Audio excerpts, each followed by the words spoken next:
এই হচ্ছে AGT live 24/7।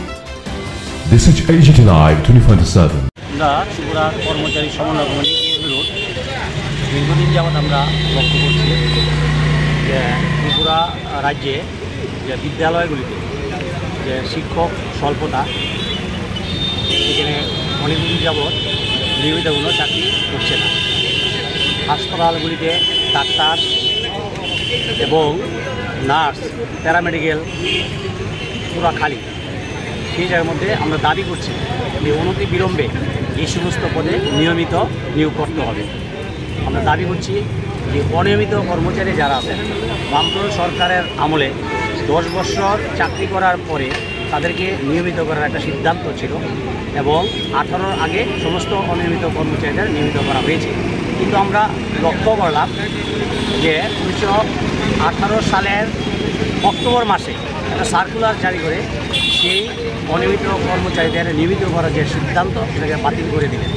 আমরা দাবি করছি ত্রিপুরা রাজ্যে হেলদি 1000 অনিয়মিত কর্মচারী আছে, সারা রাজ্যের বিভিন্ন ডিপার্টমেন্টের কয়েক হাজার অনিয়মিত কর্মচারী আছে, তাদেরকে নিয়মিত করতে হবে।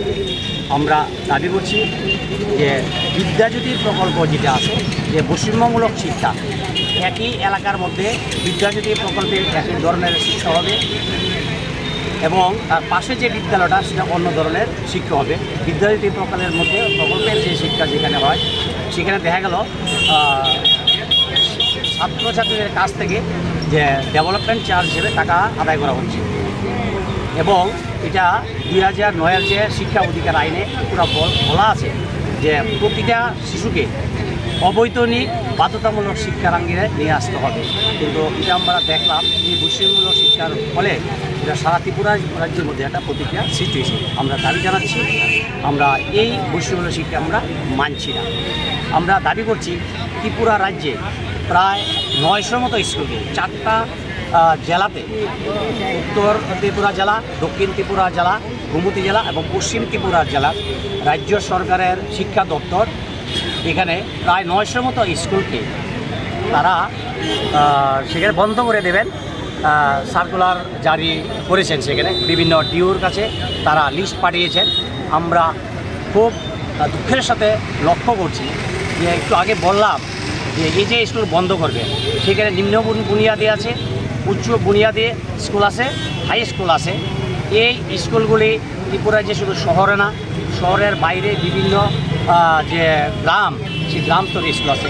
বামফ্রন্ট সরকারের আমলে 1 কিলোমিটারের ভিতরে একটা প্রাথমিক স্কুল না, অনেক ক্ষেত্রে 2টো প্রাথমিক স্কুল ছিল। বামফ্রন্ট সরকারের আমলে 2 কিলোমিটারের ভিতরে এসবি স্কুল একটা না 2টো স্কুলও ছিল, 3 কিলোমিটারের হাই স্কুলও ছিল। স্কুল এমন জায়গায় ছিল যেখানে ছাত্র আছে সেখানে স্কুল ছিল। কিন্তু আমরা লক্ষ্য করলাম যে এরকম যদি একটা সিদ্ধান্ত নেওয়া হয় তাইলে আমার এই গ্রাম ত্রিপুরার যে সমস্ত ছেলেমেয়েরা আছে তারা পড়াশোনার আঙিনাটাকে চলে যাবে। অর্থাৎ আমার 2009-এর আমার শিক্ষার অধিকার আইনের যে ধারা ছিল সেটাকে লঙ্ঘন করা হবে। আমরা তার তীব্র বিরোধিতা করছি। প্রত্যেকটা শিশুর শিক্ষার অধিকার আছে, সেই অধিকার রক্ষা করার জন্য বিদ্যালয়গুলি সেখানে রাখতে হবে।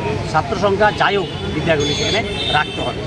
দ্বিতীয় আমরা যেটা দাবি করছি যে আমাদের পেনশন 2018 সালের 1 জুলাই থেকে ত্রিপুরা রাজ্যে সমস্ত শিক্ষক কর্মচারী পেনশন পেতেন। 2018 সালের 1 জুলাই একটা সার্কুলার জারি করে আমরা দেখলাম যে পেনশনটা যে এনএসপি নিউ যে পেনশন স্কিম চালু করেছে, এই পেনশন স্কিমের ফলে আমাদের পুরানো যে আমরা পিএফআর দিয়ে অ্যাক্ট জারি করেছে, এটাকে বাতিল করে আমরা ওল্ড পেনশন স্কিম চালু করার আমরা দাবি জানাচ্ছি। সেখানে শিক্ষা বিল 2020 সেটার যে আমার শিক্ষার অধিকার আইন তো লঙ্ঘন করছেই, পাশাপাশি সেখানে দেখা যাচ্ছে যে শিক্ষার বিল 2020 আমার যে ইতিহাস এবং আমার বিবর্তনবাদ যে সিলেবাসের পরিবর্তন করা হচ্ছে, যে বাস্তবমূলক সিলেবাস সেখানে ছিল।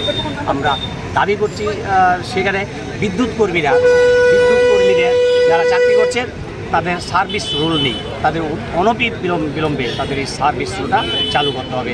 এবং বিভিন্ন জায়গায় বিদ্যুৎ কর্মীরা কাজ করতে গিয়ে তারা আহত হচ্ছেন, এই আহতদের যে ক্যাশলেস চিকিৎসা ব্যবস্থা সরকারকে করতে হবে এবং যারা মারা গেছেন কাজ করতে গিয়ে তাদের পরিবারকে অনতিবিলম্বে একজনকে তাদের সেখানে চাকরি দিতে হবে। আমরা সেখানে দাবি করছি যে ত্রিপুরা রাজ্যে যে অগণতান্ত্রিক যে একটা ব্যবস্থা চলছে, আমাদের সারা ত্রিপুরা রাজ্যে সেই সাব্রুম, ধর্মনগর, বিলুনিয়া, বিশালগড়, জিরানিয়া, কমলপুর, বিভিন্ন জায়গায় তেলিয়ামুড়া আমাদের সমিতি ও অফিসগুলিকে জবরদখল করে রাখা হয়েছে, আগুন দিয়ে পোড়ানো হয়েছে এবং আমাদের যে সংগ্রামের সাথীরা তারা কোনো আন্দোলন করতে পারছেন না। আন্দোলন করতে গেলেই তাদেরকে সেখানে মার মুখে আঘাত করছে। এই গত 13ই মে আমার উদয়পুরে আমার সংগ্রামী সাথীদের সেখানে এখনও মনে তারা এসছেন, তাদের মধ্যে কাল সেখানে দাগ পড়ে আছে। তারা সেই কলঙ্কের দাগ নিয়ে আজকে সেখানে এসেছেন। শিক্ষক কর্মচারীরা কাজ করেন কিন্তু তারা সেখানে আমাদের রাষ্ট্রবাদী যারা বলে, রাষ্ট্রবাদী নামে আমরা বলতে চাই তারা রাষ্ট্রবাদী হতে পারে না, তারা আতঙ্কবাদী।